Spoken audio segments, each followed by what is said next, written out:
You're listening to Plug Into Health with Prevea Health, exploring healthcare topics that matter to you, the latest developments in health and medicine, and the inspiring stories that emerge from Prevea Health, our partners, and the communities we serve. Welcome to the Great Doctors Inspiring Stories series on Plug Into Health. On this episode, we introduce you to Prevea Health pediatrician, Dr. Rebecca Gehrmann. From routine well checks to helping families navigate common or complex conditions impacting kids, she is on the front lines of caring for some of the most precious and vulnerable members of our communities. Her education and experience make her an excellent doctor. And in 2021, the birth of her daughter provided her an even deeper love and a new perspective in caring for kids. This is the story you're going to hear on this episode of Great Doctors Inspiring Stories. And now we welcome Dr. Gehrmann. Welcome. Thank you so much for having me. Oh, we're so happy to have you here. First thing I want to do is learn a little bit about you, how long you've been with Prevea, where you're from, and a little bit about your beautiful family as well. Yeah, so I've been with Prevea for 2 years now, and I've lived in Wisconsin my entire life, basically. I grew up in Madison, and then I went to medical school at the Medical College of Wisconsin in Milwaukee. I went out of state for residency, but I just missed Wisconsin too much. I just had to come back. And my husband and I decided on Green Bay as a good city to raise kids. There's just so much to do for families. So we were excited to come here. It's me and my husband, who actually was working for Prevea as a nurse before my daughter was born. We have Gemma, our 18-month-old daughter, and then we're expecting a little baby boy soon, too. Congratulations. Thank you. Did you always know you wanted to be a pediatrician, or where did that interest start? It's actually kind of funny because I always wanted to be a doctor. I can't go back and think of a time when I didn't want to be a doctor. I remember when we were in elementary school, we had to make a time capsule, and we had to say what we wanted to be when we grew up. And I wrote down, even though I was that young, I wrote down I wanted to be a pediatrician. So it really has been a long time. And then as I started going through my older years of schooling, I did some volunteering at a children's hospital locally. And I just loved seeing those kids and seeing how resilient they were. They were going through some horrible, horrible things, and they got through on the other end and just bounced back so quickly. So I knew I wanted to be part of that healing process for them. Yeah. I also wanted to make it a fun experience for them when they went to the doctor's office and not such a scary experience. Sure. What do you love most about what you do? So now that I've been here for 2 years, I started out seeing newborns, and those newborns are now 2 years old. So getting to see them go and grow from being babies to toddlers and walking and making all those milestones, that's been awesome. Getting to know the families really well, and they get to know me really well. That's so rewarding for me.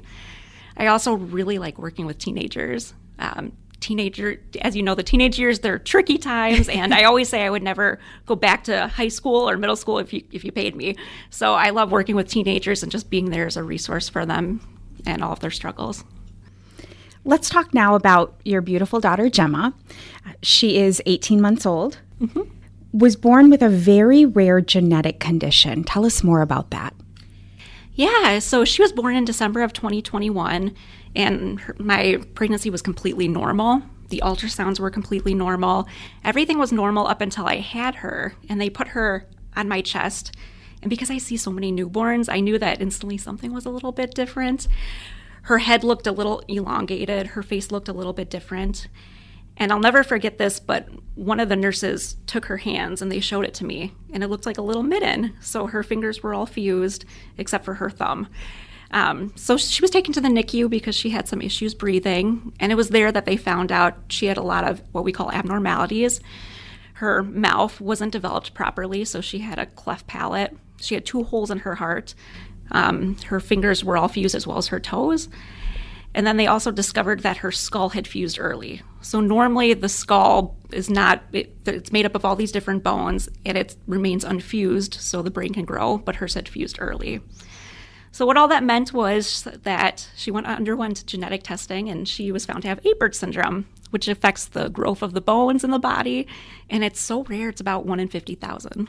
Wow. So had you learned that, had this affected anybody else in your family or your husband's family? No, what's interesting about it, even though it is a genetic syndrome, it's something that mostly it just occurs naturally, just as a response of a random mutation. So nothing that I could have done differently during my pregnancy, nothing that we passed on to her. It just happened. Sure.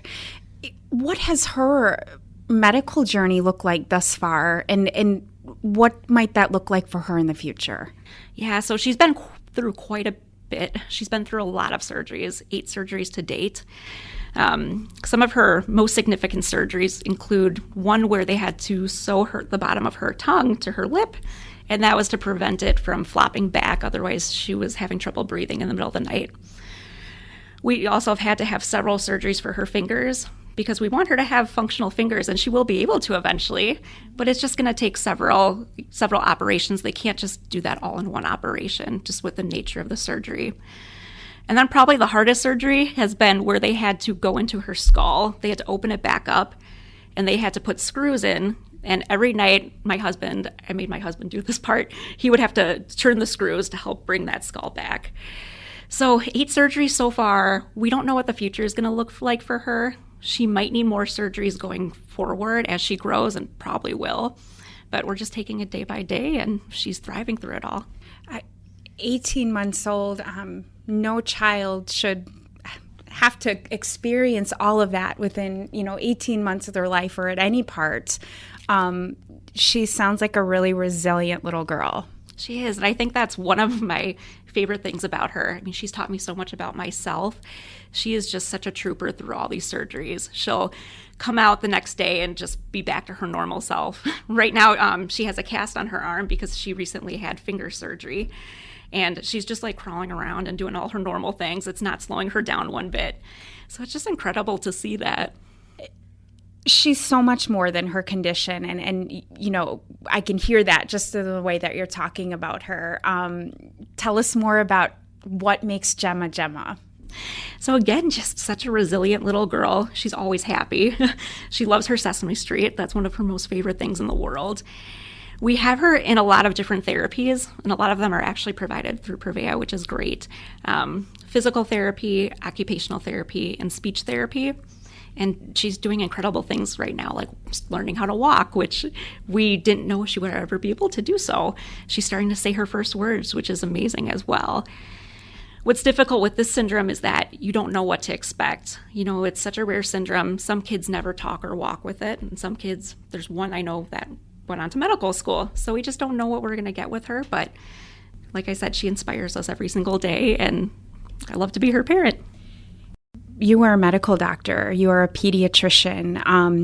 You've learned how to, research these things. You probably know more than the average person about how to help navigate something like this. But I also can't help but think of the fact that you are a human being. You are a mom. How are you doing, Mom, is what I want to ask. So I think that was one of the hardest parts about this whole thing, just trying to separate the mom from the doctor. So when she was born, I wanted to do all the research, look at all the publications, learn every possible surgery she would need. And I had to learn over time. I had to step back. I had to give that role over to her providers and just be the mom. I know it was a little tricky at the beginning, too, seeing all these healthy kids come into my clinic every day and just thinking, why couldn't that be Gemma? Why did Gemma have to go through all of this? But I'm getting there, and it's been a hard journey, but we've come out the other side, and I think we're doing good. I can't help but think about the ways that you now care for your patients and the ways that you listen to families, help families navigate these types of things. How has this experience changed the way that you care for children and families who come into your exam rooms? When I came off of my maternity leave, I felt like a completely different doctor. I felt like I had gone through so much. And I mean, it's Gemma who's going through it all, but it has been quite an experience for me and my family. I have learned to listen to my patients more. I've learned that if a mom has a concern about their daughter or their son, I'm going to listen to them, and because I know how hard it is for them to go through this and how hard it is for them to worry about something. So I want to be there for them and make sure I'm addressing those concerns. I also have really developed an interest in kids with special needs or disabilities because I've been through it all too. I know about the resources that we have in the community in order to help these kids. And then it's also taught me not to look at the milestones as much as I have been. Every child develops a little bit differently. I think early intervention is really key. So if I notice that a child is not meeting their milestones, I want to get them into intervention as soon as possible. But at the same time, I don't want to compare one child to another. So those are some of the things that I found. We typically, and I'll just be transparent even with our listeners, we like to do somewhat of like a pre-interview before we sit down with some of our interviews, just to get to know you a little bit better. And one thing I had noticed that you had said in your pre-interview that really stuck with me is you said, some families have different experiences raising kids. Some kids look different. We all need to be better at understanding one another. Mm-hmm. That I thought was really, really powerful. Yeah, so Gemma is going to grow up and she will look different than other kids. It's just the nature of her syndrome. I think it's hard for parents of children with special needs to see other families kind of out and about when their child may be different.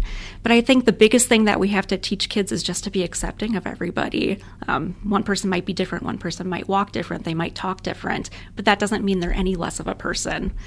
And I also want families to know that they're not alone either. If they have a child with special needs, I always say you feel like you're part of almost this club that you never wanted to be part of. But there's resources available. You're not the only one going through this. Go to your pediatrician if you have any concerns, and we're going to be there for you. Mm-hmm. Yeah, the other thing I wanted to share, too, was, we've been doing these Great Doctors Inspiring Stories interviews now for quite some time, and you must have heard about it or listened to an episode here or there, which, thank you for that. But you reached out to us and you said, I would love to share my story, and we're so thankful that you did. But I think because the reason you did that is because you have some really key takeaways for parents and people to get out of this. I think you've shared some of them, but anything else you can think of? Yeah, biggest thing is to love and accept your child for who they are. Even if your child has special needs or even if they're struggling, just be there for your child. And if you think you notice something that's off about your child, if you're nervous about something, just bring it up to your pediatrician. We're always there to listen. We want to make sure we address all of your concerns. So I guess those are my biggest takeaways. You've really learned as well how to be an advocate for your child. Mm-hmm. And that's something that other parents can learn from. What are some of the best ways that we can be advocates for our children? That's something I really want to do, especially as my kids grow older. I want to advocate for children with craniofacial abnormalities like Gemma. And I think for other parents in the community, that means going to the school district, talking to their teachers, trying to get the help that they need, in order for them to succeed. And then advocating to local legislators as well, to get more resources available for special need locations, parks, things like that. I think there's a lot we can do to improve Green Bay as a whole for the special needs community. Dr. Gehrmann, thank you so much for sharing your story with us. We wish all the best for your beautiful family and as well as Gemma. So thank you so much for being here. Well, thank you so much for having me. It's been great. And thank you to our listeners. Be sure to check out additional episodes of the Great Doctors Inspiring Stories series, available now right here on Plug Into Health. You can also learn more about Dr. Rebecca Gehrmann and the care she provides to kids here at Prevea Health at Prevea.com. You've been listening to Plug Into Health with Prevea Health. To learn more and to submit ideas for future shows, please visit prevea.com/podcast. And please remember, the information provided in this podcast does not constitute medical advice. It is not intended to replace interactions with your healthcare professional. And if you are concerned about your healthcare, you should consult with your healthcare professional. You can learn more about Prevea Health at prevea.com. Thank you for choosing to plug into health with Prevea Health.